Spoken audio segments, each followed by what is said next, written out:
Hi, Grandma Debbie here. So today we are going to make a Caprese Tart. I think I'm saying that correct. If not, you'll figure it out as we start making it, what I'm talking about. So, but before I get started, I just wanted to kind of give you a little tidbit of information here. You know, I was at the grocery store the other day and the eggs, it was like $7, $8 for an 18 pack. And I thought, that's ridiculous. So, so I did want to share some information with you that, you know, if you can't get cheap eggs or eggs that are not, you know, that are reasonably priced, for baking, you can always substitute using applesauce. Now, if you use applesauce, you want to use the unsweetened applesauce because you don't want to add more sugar in there in whatever you're baking. Also, but if you don't, you will probably need to decrease your sugar a little bit. You also don't want to get the cinnamon applesauce because that will give whatever you're baking a different taste. Also, if you're making like something that you would need a binder, such as meatloaf or meatballs or something like that, all you can do is you can use an add additional breadcrumbs and additional oil, and it will do the same thing. So, okay, so that's my little bit of information that I wanted to share with you. Let's get started on this Caprese Tart. Okay, so I think my camera's a little wonky here. Sorry. Okay, so I got out a puff pastry and I rolled it out a little bit. I thought according to package directions. Whoa, and I'm going to make a lot of noise. And I'm just going to put on a baking sheet. And I'm going to preheat my oven to 400 degrees, so I will be right back. Okay, so while my oven preheats, I'm going to take a fork, and you're using puff pastry, and what happens with puff pastry? It puffs up. So I'm going to try and move this a little bit. And then all you're going to do is you're just going to poke holes with a fork. And you want to get probably about an inch to a half inch from the edge, because you want the edge to poke up, but you don't want the middle to puff up. So you're just going to poke holes all over the place so that it does not rise up. So, which is what I've done. All right, and then once my oven is heated, I'm going to put this in the oven and I'm going to bake it for 10 minutes, but I am going to use an egg wash. Now, we actually found that getting pasteurized raised, hormone-free eggs were cheaper than getting our normal eggs. These were like $5. Grab a bowl. So you would think that I would be organized, but I'm not. I'm sorry, guys. I got busy doing some stuff and I just never got around to getting everything out.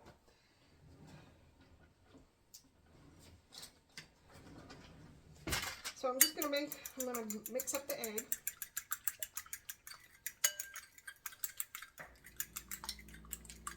Now, the nice thing about this is that you can make this and serve it as an appetizer. You can serve it as a main dish. You can serve it however you want to serve it. Okay, so we're going to just brush this on.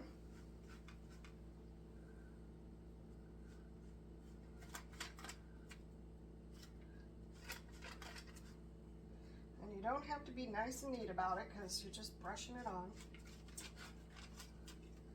And an egg wash is something that you will have to use natural egg for. You are not going to be able to get away with using applesauce. But I don't know, if eggs keep going up the way they are, I might learn how to fry up some applesauce and eat it with my toast or something, because it's just getting ridiculous.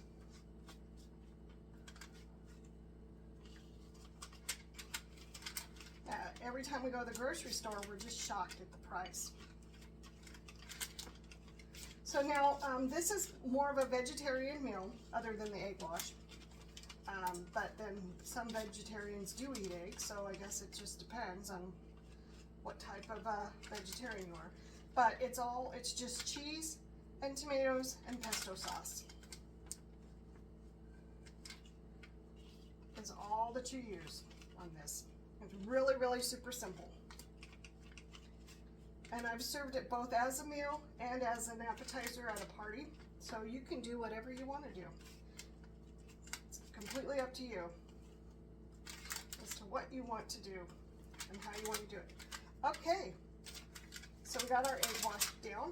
And I'm just going to leave this sitting over here. And my oven is almost preheated. So while it's preheating, I'm going to throw this away. Now I'm going to be baking some chicken. I'm going to put it in the air fryer, actually, is what I'm going to do. All right, so I'm going to move this off to the side until the oven is preheated. And when I went to the grocery store, I didn't think to buy, like, Roma tomato to slice it. No, that would be too easy. Instead, I bought grape tomatoes, which is fine. It'll work out. So I'm just going to slice up some grape tomatoes, and I'm just going to put them in the bowl. And you can use grape tomatoes. Generally you would use like a Roma tomato or something like that, but of course I didn't think to purchase that. So you just make do with what you have. And that's my philosophy. So, and then the chicken, since this is kind of like a, got a little bit of Italian thing going on, I am going to use Italian seasoning on my chicken.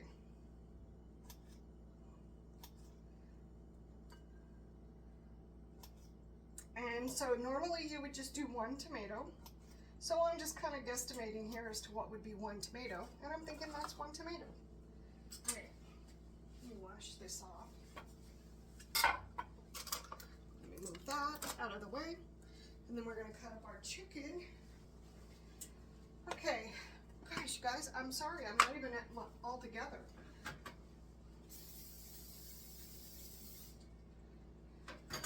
All right, just put some spray on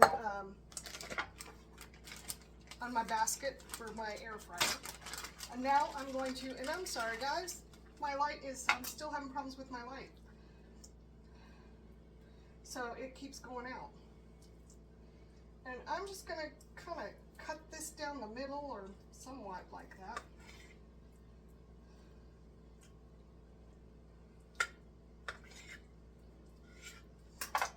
And then I'm going to season this up.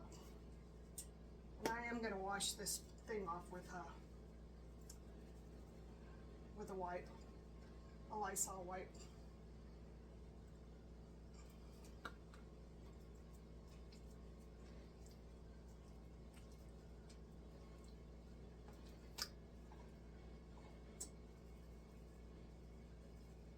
Okay, I'm going to get this on my basket, and when the air fryer is heated up, I will stick it in there for 6 minutes, and I'm going to turn it, and then I will cook it for another 6 minutes. All right, let me clean up my mess here with some Clorox wipes.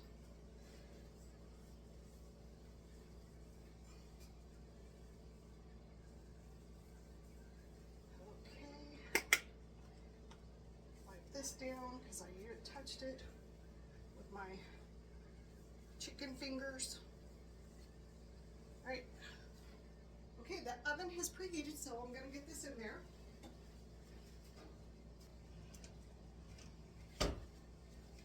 Okay, so while that cooks, I'm going to get a spoon out for the pesto sauce, and I'm just using this kind of pesto. But but you can use whatever pesto you want. This one we've already opened, so I'm just going to kind of mix it up a little bit. And then I'm going to actually use mozzarella cheese. Now I'm using shredded. The recipe actually calls for just mozzarella cheese. My light came back on. So all that you're going to do is you could do shredded, or you can get the mozzarella, you know, pre-shredded mozzarella and use that. That's up to you. So, gosh, guys, sorry. So, we got, I think I got everything going. So my chicken just went in, 6 minutes. Then I'm going to, at that point, turn it, and then I will stick it back in there for an additional 6 minutes. All right, I'll bring you back in a few minutes. Okay, so I've turned the chicken, and it's cooking away, and I've just got a few seconds left in the oven for, I'll get into the picture, for the tart. I can't even think. Oh my gosh, it's been one of those days, guys. Just to have a day and a half, but that's okay. We all have, right? All right. So it's done. I'm going to go get it. And clearly poking holes in it did nothing. So that's okay. You know, maybe I didn't poke them hard enough. But we're going to cover this now with pesto sauce. And you can use as much or as little as you want. Now, if you actually use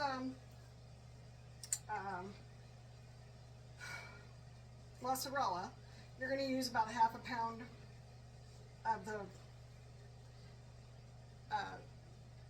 of the cheese, and you're going to slice it. But since I didn't have that, this is what I'm using.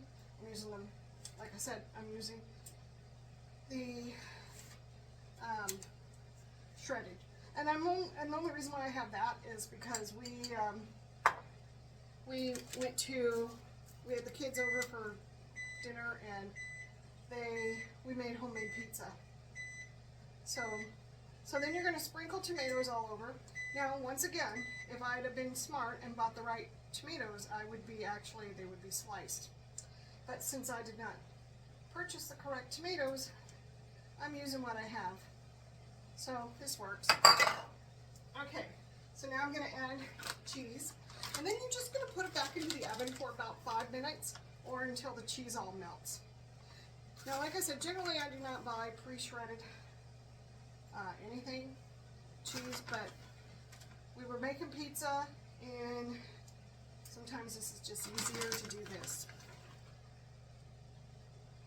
So, and then I'm adding, even though the recipe does not call for it, I'm going to make this a little more cheesier, and I'm going to add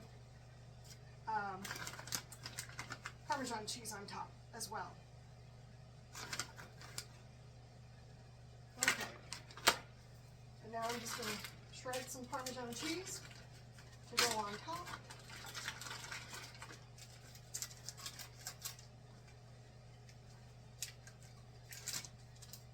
Get everything in the correct hand.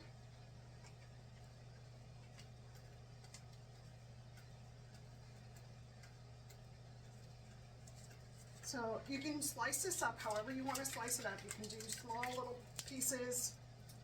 It's completely up to you as to how you want to do this.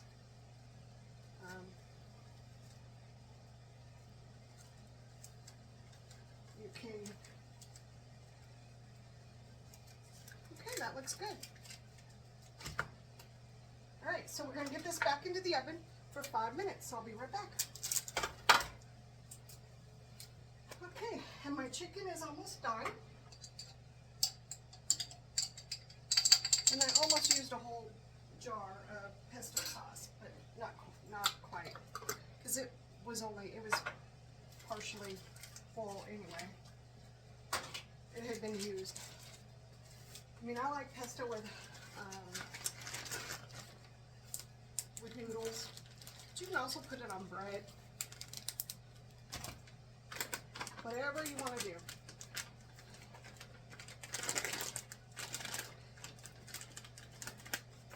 Alright, I'm going to get this in the refrigerator and I'll be right back. Okay, so my chicken's done. And I'm just going to put it on a plate to just kind of let it relax. And then when my husband gets home, we'll each take a portion of it.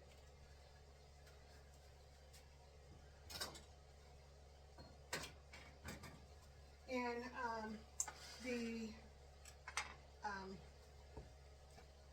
got about 3 minutes left with the tart. So I'll bring you back when it's done. Okay, so it's done, and I'm gonna let it cool off for a minute, and here's what it looks like. And we're just gonna slice it up, serve it with our chicken, and that'll be dinner tonight. I'm looking forward to it because it smells delicious. So this is a quick, easy meal you can make.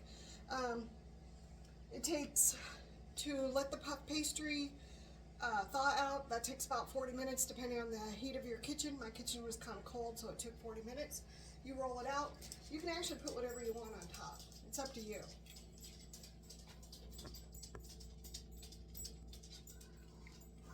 And you got to see my hands, sorry.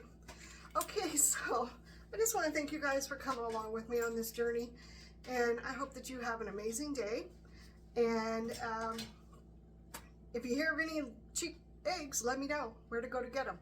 All right, hit that like, hit that subscribe, and hit the share button. And I will talk to you later. All right, have a great night. Bye.